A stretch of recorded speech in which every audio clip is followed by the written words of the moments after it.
ব্যবস্থাকে আরো বদলে দেয়। আমরা জানি যে পৃথিবী কতগুলো টেকটনিক প্লেট দ্বারা গঠিত। এই সময় পৃথিবীর এই পাতগুলোর মুভমেন্টের ফলে ভূ আলোড়নের সৃষ্টি হয় এবং ভূপাতে ফাটল ধরে। এরপর এই ফাটল বরাবর ভূগর্ভে জমে থাকা উত্তপ্ত লাভা উপরে আসতে শুরু করে, আর অগ্নুৎপাতের ফলে ভূপৃষ্ঠে কার্বন ডাই অক্সাইডের পরিমাণ ভীষণভাবে বেড়ে যায়।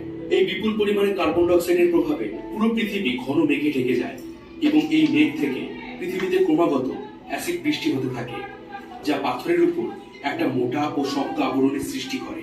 প্রচুর পরিমাণে অ্যাসিড বৃষ্টির ফলে বায়ুমণ্ডলে কার্বন ডাই অক্সাইডের পরিমাণ অনেকটাই কমে যায়। আমরা সকলে জানি যে কার্বন ডাই অক্সাইড বাতাসের এমন একটি গুরুত্বপূর্ণ উপাদান, যাতে পৃথিবীর তাপমাত্রা আবারও দ্রুত কমে গিয়ে পুরো পৃথিবী বরফের চাদরে ঢাকা পড়ে যায়। সময় পরিবর্তনের সাথে সাথে আবারও আগ্নেয়গিরির অগ্নুৎপাতের ফলে কার্বন ডাই অক্সাইড উৎপন্ন হয়, আর পৃথিবীর তাপমাত্রা আগের তুলনায় কিছুটা বাড়তে থাকে। এর ফলে পৃথিবীতে জমে থাকা বরফ গলে গিয়ে পৃথিবী আবার মোটামুটি স্বাভাবিক অবস্থায় ফিরে আসতে এগিয়ে যাচ্ছিল। তবে এটা চিরস্থায়ী ছিল না, কারণ আজ থেকে প্রায় 100 মিলিয়ন বছর আগে পৃথিবীর উপর আছড়ে পড়েছিল একটি বিশালাকার উল্কা। এই উল্কাপাতের ফলে পৃথিবীতে থাকা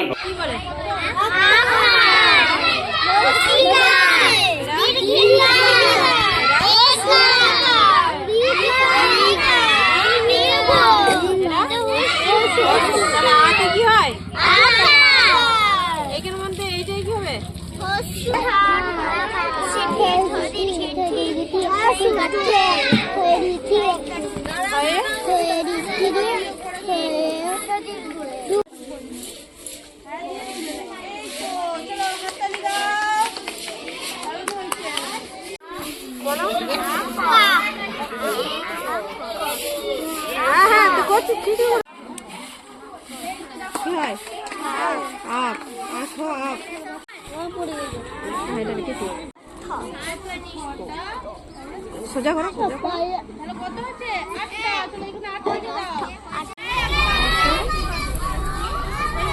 সোজা করো। তাহলে কি হলো? হস্যটা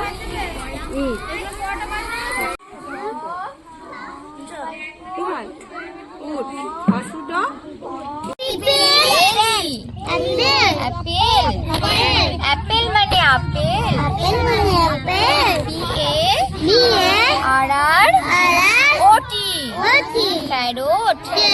প্যারট মানে টিয়া পাখি,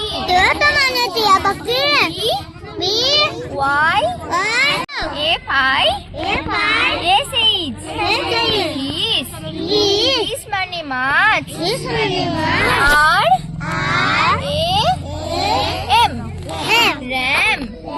র্যাম মানে ভেড়া।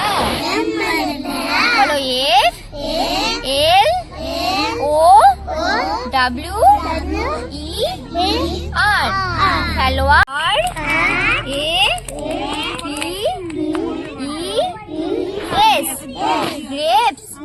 গ্রেপস মানে আঙ্গুর। বলো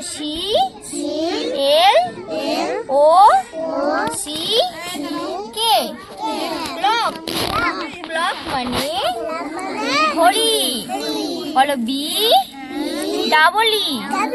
বি মানে মৌমাছি। বলো TREE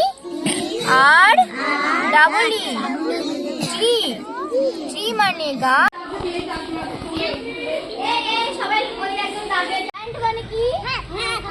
হাতে কি করতে হবে? টাচ মানে কি? কোনটা তোমাদের? Touch your head, touch your lip,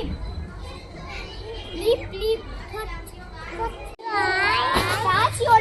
2 3 আবার বলো 1 2 3 আবে বাহাতে দিলাম 2 1 2 3 4 1 2 করো 2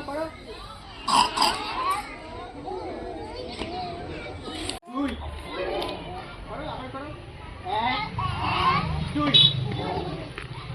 যখন 2 বলে পাটা এরকম করে, ঠিক আছে? দুবারে যাবে, যখন এরকম করবে পাটা টাক হবে, ঠিক আছে? আবার যখন এরকম করে পাতে জমা হবে, বুঝে গেছে? 2 3 4 1 2 3 4 ঠিক আছে আবার করো